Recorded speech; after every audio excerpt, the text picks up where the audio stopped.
Shairi linaitwa Zikutanapo, lipo katika mtindo wa ulinganifu, kutoka katika diwani ya Siwa ya Msimaozi iliyotungwa na Hamisi Ali Suleiman Kisamvu Mkanyaji au Nzasa ya Tungo. Ai tabibu na mwele hawakosi kukutana, si leo tokea kale hawendi wakapishana. Kama mwalimu na shule, bila kimoja hakuna.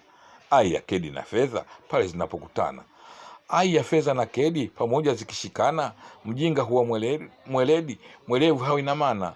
Huwe kwa kando wadudi pamoja wakiumana. Ai ni chungu na tamu pale zinapokutana. Ai ni tamu na chungu viwapo raza hakuna. Vinataka viwe tengo ndipo uweze kunena.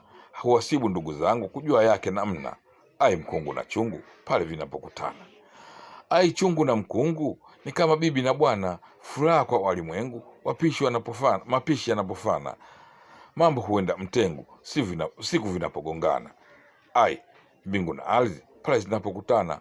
Ai ardhi na mbingu kwa mbali vimetengana.